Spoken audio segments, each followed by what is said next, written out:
Professor Gerardo, queria começar te perguntando, né, qual o material adequado para ser usado nesses módulos que são utilizados como alojamento, né? A gente não pode afirmar ainda que tipo de material era usado lá no Flamengo, a perícia ainda está sendo feita, mas no mundo ideal, qual material seria usado para esse tipo de estrutura? Isabelle, existem várias opções de materiais com aplicação para esse fim. O que existe também são materiais que não servem para esse fim. Por exemplo, materiais inflamáveis. Então, os engenheiros, quando projetam instalações desse tipo, procuram selecionar materiais que sejam autoextinguíveis. Isso significa o seguinte: quando o calor atinge esse tipo de material, ele pode até começar a derreter, ele pode se consumir, mas ele não abre chama, ele não faz aquele fogaréu. Porque quando acontece do material não ser autoextinguível, a formação de chama se propaga e o incêndio se torna muito mais crítico e severo num tempo muito rápido. Então, por exemplo, o poliuretano, que é um material que tem sido citado aí como isolante térmico, sim, ele poderia ser usado porque ele é um material industrial utilizado, mas não num local, pelo menos eu não recomendaria, não num local onde as pessoas vão estar dormindo, porque caso a temperatura chegue nesse material, ele rapidamente ele escalona o evento, não dando chances de reação. E se as pessoas estão dormindo, vai ter um retardo natural para perceber o incêndio. Quando a gente fala do poliuretano, né, ele é tão inflamável, por que ele continua sendo usado como isolante térmico, né? O que avaliza ele com essa utilização, já que ele tem esse problema de ser bastante inflamável? Na verdade, qualquer material, ele, uma determinada temperatura, ele vai ser um material que vai pegar fogo, né? Quando a gente fala que é um material inadequado, é porque ele é inflamável numa dada temperatura que o torna perigoso. Então, mas em si, o poliuretano, ele quando bem empregado, ele não é em si um perigo. Por exemplo, na área industrial, para isolar tubulações de água gelada, tubulações que precisam ser mantidas numa determinada temperatura. Então, ele tem esse fim. E ele é utilizado em outras coisas também, sem maiores problemas. Assim como a gente tem tecido em casa, móveis de madeira, a gente tem colchão de espuma. A questão toda é você construir, ter esse material, saber que tem essa limitação e não ter um sistema de alarmes, não ter um sistema de combate a incêndio, deixar uma porta só, porque muito mais grave ainda para esse acontecimento ter chegado a essas fatalidades é a questão da falta da porta, porque imagine que o incêndio começou de um lado do alojamento, pelas as informações que nós temos, e ele foi evoluindo. Enquanto havia a porta disponível, as pessoas saíram, mas o maior número de vítimas ficou justamente naquela posição onde a porta ficava no meio do caminho entre o fogo e a pessoa. Então, aquele grupo que demorou a acordar, quando ele tomou ciência da situação, mesmo acordando, despertando, o fogo já tinha evoluído a tal ponto que já não permitia chegar até a porta. Se tivesse uma outra porta alternativa, teriam se salvado.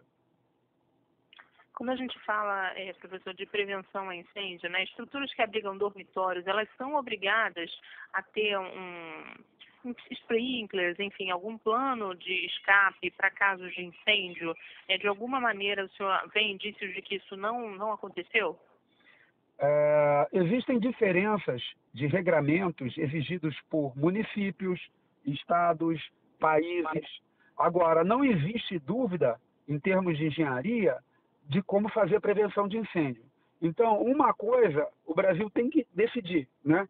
Na nossa cultura. Nós queremos estar legalmente protegidos ou cientificamente protegidos? Porque o engenheiro, ele trabalha, obviamente, atendendo os regramentos, né, as leis, mas ele tem as leis da física, as leis da mecânica, os regramentos da ciência, e esses é que a lei da gravidade é que faz as coisas caírem, e as leis da termodinâmica é que faz o fogo acontecer. Então, independentemente de sutilezas de regras, um local para as pessoas dormirem precisa ter, sim, principalmente se é um local que é ou um hotel, ou um dormitório, um local de ambiente profissional, ele precisa ter, sim, pelo menos um sistema de rota de fugas com portas alternativas para escape e abandono.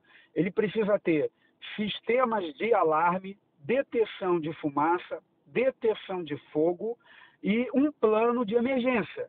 Isso é o mínimo que um engenheiro, independente de sutilezas de regras, mas existe uma regra muito famosa no mundo inteiro, que é conhecida no Brasil pela sigla NFPA, National Fire Protection Association americana, que é aceita no mundo inteiro e que você pode escolher. Por exemplo, o museu, está lá, tem as regras de como fazer a proteção contra incêndio de museu. E a mesma coisa, hotéis, dormitórios, porque os maiores incêndios do mundo, os primeiros incêndios que fizeram a ciência evoluir na área de prevenção, foram em hotéis, onde as pessoas estão dormindo, então o número de vítimas é muito grande. E nós, infelizmente, nesse evento, estamos vendo aí erros realmente muito básicos, muito imaturos em termos de engenharia, que levaram a essa tragédia lamentável. Quando a gente fala de estrutura anti-incêndio, né?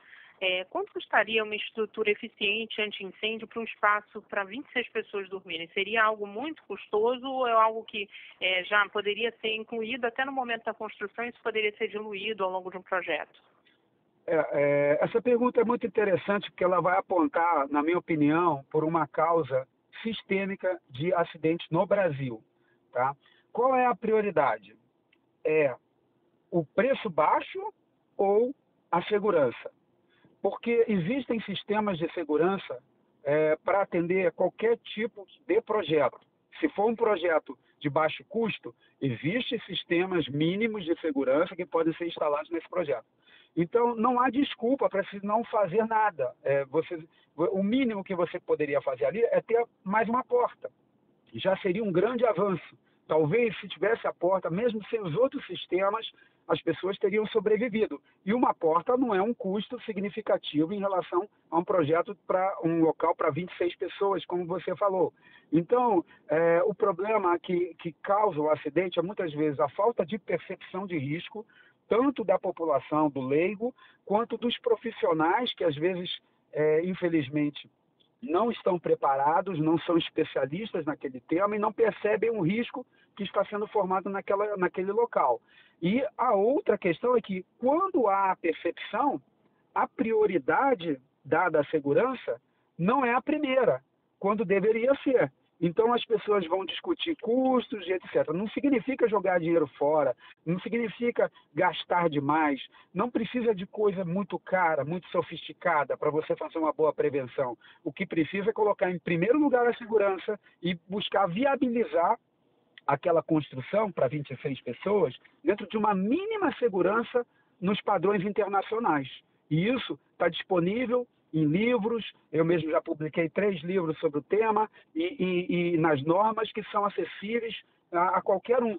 Então, eu imagine para os engenheiros e projetistas. Eu tenho muitas dúvidas se esse projeto, se essa instalação passou pelo crivo de um engenheiro.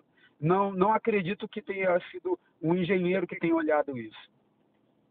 Uhum. E quando a gente fala dessas estruturas de container, né, a gente tem várias, inclusive do Estado, da Prefeitura, que ficam nesses módulos, né? São construções seguras? Como é que a gente pode saber se elas oferecem risco ou não? A gente tem que estar atento a esse tipo de coisa? Ou as construções que utilizam esses módulos de container, que têm esse isolamento térmico, elas não são inseguras? Foi apenas um caso isolado. Qual a avaliação que o senhor faz sobre essas construções? Isabelle, eu sou engenheiro há muitos anos, trabalhei em várias áreas da engenharia, inclusive em obras, e tive que trabalhar em containers. Existem vários tipos de containers. Então, quando se fala a palavra container, a pessoa está falando container, mas pode ser uma coisa muito mais robusta e segura e pode ser uma coisa muito mais precária. No caso, um container robusto, ele é extremamente resistente, ele pode ser comprado dotado de proteções, com a instalação elétrica muito bem construída, e tem outros contêineres que são mais frágeis, menos resistentes a fogo, que são instalações que a gente chama, mesmo qualquer instalação de container, para mim, como projetista, eu considero uma instalação provisória. O problema é que a pessoa, às vezes, constrói o provisório, e aí tem até, no jargão aí da engenharia, o provisório definitivo. Ele já constrói provisório, porque a construção provisória já alivia os processos aí de liberação, os processos legais, e mais aquele provisório vai ficando definitivo. Então, eu acho que sim, vale a pena, porque a gente teve um incêndio também numa instalação que tem algo de similaridade, que foi aqui uma UPA, se não me engano, na Barra da Tijuca, recentemente Isso, da centro de Prefeitura. referência. Então, Centro de referência ao lado do Lourenço Jorge, né? Então, eu acho que aí é um momento, sim, em termos de regramentos, né, as autoridades de cada prefeitura, do Estado, começarem a criar uns requisitos mais rigorosos em relação a esse tipo de instalação, porque já não é o primeiro evento e a gente tem percebido que, se não houver um controle, uma fiscalização mais rígida, cada vez mais eles vão colocando, chamando de container, algo que não é realmente um container robusto. E, na verdade, eu já trabalhei, por exemplo, num container todo de aço, muito resistente e com a proteção que não era de poliuretano, uma proteção térmica, jateada, que a gente chama de isolamento termoacústico, mas não era de um material tão perigoso em termos de inflamabilidade e de emanação de gases tóxicos. Então, quer dizer, é um bom momento de se questionar isso, sim. E eu diria que não é impossível construir um provisório com containers, desde que ele não se torne um provisório definitivo e desde que ele tenha um mínimo de requisitos de segurança. Só uma última pergunta que não ficou muito claro para mim. O poliuretano ele pode ser usado nesse tipo de construção de alojamento pela legislação? Eu sei que a gente já falou que, enfim, a gente pode olhar para a lei e pode olhar para aquilo que é mais seguro. Mas pela nossa lei hoje, tem algo que impeça a construção e isolamento com o poliuretano? A gente não tem no Brasil um código de prevenção de incêndio para o país inteiro. A gente tem vários regramentos. Sim. E nessa quantidade de regramentos, existem sutilezas que são capazes de fazer a defesa de vários materiais em várias situações.